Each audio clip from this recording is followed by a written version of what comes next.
Money makes the world go round. That's the one that everybody knows. Money is a tool to help people live a better quality of life.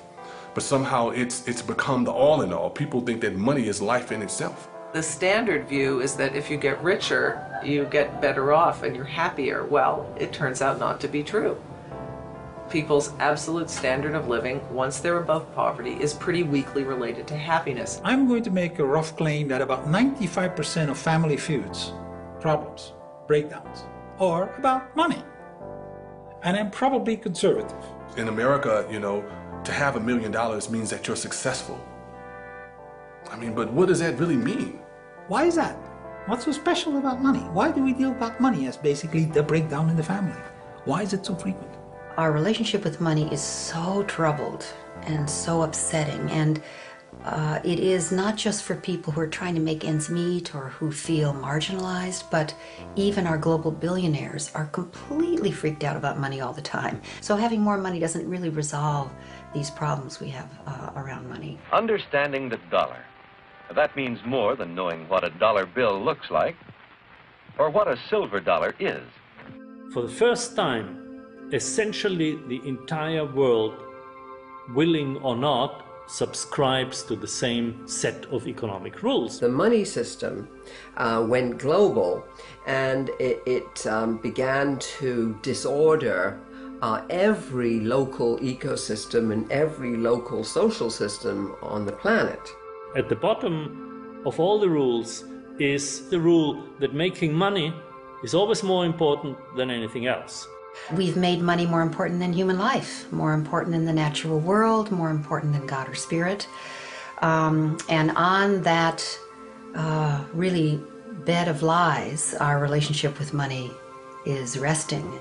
This is where we are today, is that the entire apparatus of assumptions underlying economics are simply wrong.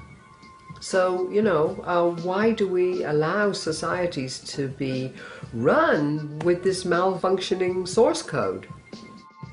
Part of the difficulty is that very few people think about what money is, where it comes from, how it is created, and how it is controlled. Well, remember, there has been 150 years of very intense propaganda and indoctrination to try to drive these ideas out of people's heads.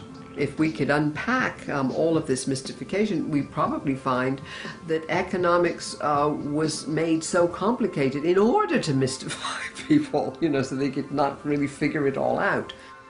If everybody knew the full facts about how money is issued, how it's put into circulation, who is issuing it, how they have power and control over the economy and over individuals' lives, I think there'd be a lot of very unhappy people around. It's often been said that money moves the world, or money is the engine of the world, or money makes the world go round, but in more accuracy, money stops the world from going. I'm afraid that's more than I care to spend. Money doesn't facilitate. In its current form, it inhibits transaction and trading. Money is the one thing that is required for economic exchange. It is the Khyber Pass, if you will. It's the channel through which every transaction must go in order to be completed. We live today by exchanging goods and services with one another, and money is the medium that we use to do that. So money actually becomes the controlling element in economics. Those who control money control everything. Out of the simple barter of primitive people, spearheads became one of the first articles used as money. Shells have also served as money. Wampum was used by the American Indians. And hundreds of other articles have been money to various people at various times. Money is not a creature of the state.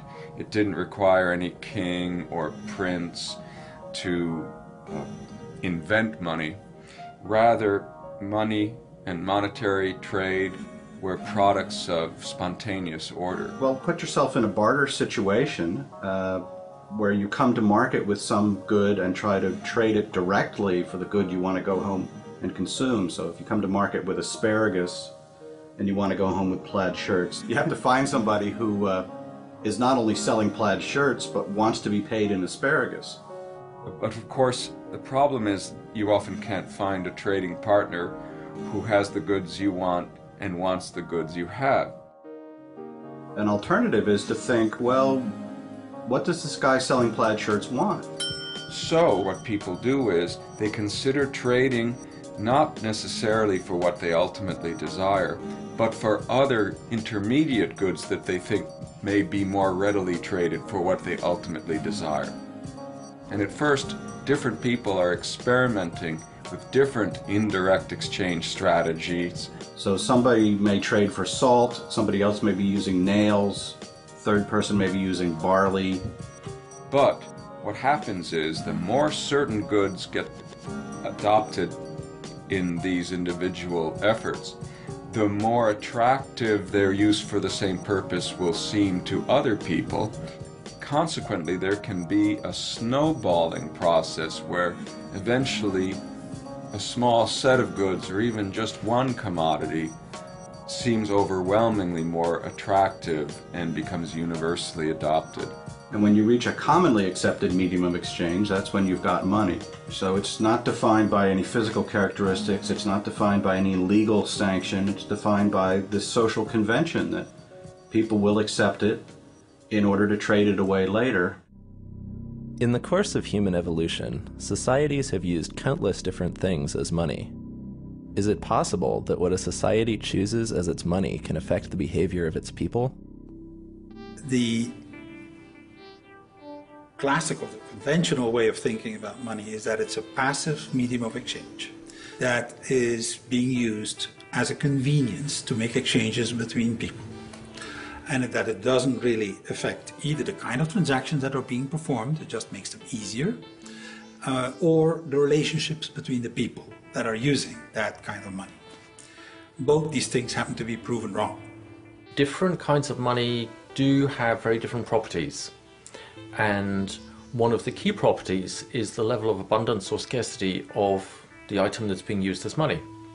If it's abundant, you will get a proliferation of trade. People will be able to exchange their goods and services fairly freely. If money is scarce, you create a very serious problem because you prevent people from actually being able to exchange goods and services. We have a number of studies now that actually demonstrate very clearly that depending on what one uses as a medium of exchange, the relationships between the people are different. That's a huge, huge implication right there. There are different kinds of monetary systems, and some promote very socially responsible behavior, and some promote very antisocial, destructive behavior. My view of money in any society, not just modern society, is a projection of the collective unconscious of that society. And the sign, the proof of that, is that every society takes its own money system for granted. If you try and find out what people think money is, you will be mystified and amazed. It's a confusion, it's inaccurate, it's absurd, it's superstition, it's myth, it's religious, it's crazy. Most people haven't an idea, they just use it. Perhaps it'd be more accurate to say it uses them. In fact, it's impossible for the human mind to grasp the total amount of money that has been required to build the America we know today. Where then does all this money come from? Now we're getting to the point that is news. Most people have no idea where money comes from. A lot of people believe that it's the governments that create the money. I'm not sure of the exact authority under which more money is released. I know the executive has some power over it. You know, as long as when I cash my paycheck, it's there. That's all I'm really worried about anymore.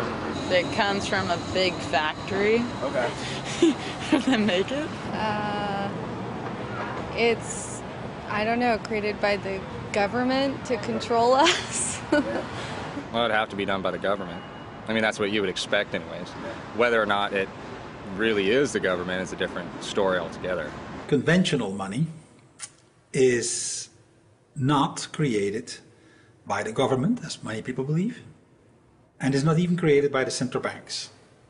Well, do they do part of it? but it is actually created by the banking system. People see these films about the U.S. Mint and the government printing office, and they see these sheets of dollar bills being run off the printing presses.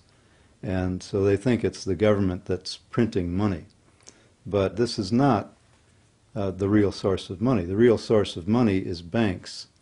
The banks have a complete monopoly on the money creation process. So the public are not actually involved in it at all, directly or indirectly. The Federal Reserve is a private institution owned by commercial banks who are members of the Federal Reserve System, which includes all the nationally chartered banks. Most people don't realize that the Federal Reserve is a private corporation and is for profit. And in fact, Federal Reserve, it's neither federal and it's not a reserve. In 1910, a group of top American bankers met on Georgia's Jekyll Island to discuss ways of stabilizing the country's banking system. Congress passed the Federal Reserve Act in 1913, giving this private corporation a monopoly over issuing the nation's money supply. How then did the power to issue something as fundamental as money fall into private hands? Initially, you can think a bank was about storing people's gold. So you come in, you store your gold at the bank, and the banker gives you a gold certificate and says, you have such and such amount of gold in my bank. Now, the basis of the paper money systems was when you could start trading those pieces of paper. Let's say you have some gold that you want to keep safe. You put it in a bank, and the bank gives you a paper receipt you can redeem later for your gold.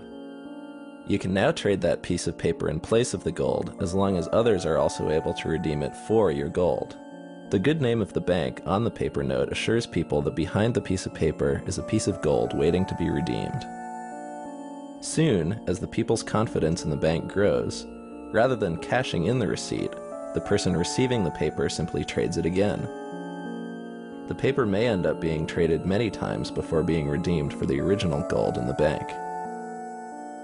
And banks discovered that when people started paying each other with claims to the coins in the bank's vault rather than taking the coins out, that the bank didn't really need to keep all the coins in the vault in order to have enough to actually pay people who did come and want the coins. The banker realizes nobody's coming to take the gold. Gold's just sitting there. So instead of just putting out one piece of paper that says, you know, there's such and such amount of gold, you can put out a lot of pieces of paper given the fact that nobody is coming and taking the gold. And you can lend money. And the basis of that loan is the trust that people have that if they want to come and get the gold will be there. Money in the bank is not actually wealth. The only thing that makes that system work is the fact that nobody actually does come to get the gold. Now, if everybody said, you know what, I'm going to go get my gold at the bank. If everybody went and got it, there wouldn't be enough gold for everybody. You often had bank runs and bank panics. When people would have a lack of confidence in a particular bank, they would take those bank notes to the bank and demand their gold and silver. And with fractional reserves, that bank would quickly run out of the reserve metal and have to close its doors. So that's fractional reserve banking. The coins in the vault are a fraction of the claims that could be made for them. The reason the bank did it is because they were making money off of earning interest, off of those loans that were promises that there was gold in the bank. As people's confidence in the bank and its receipts continues to grow, banks soon discover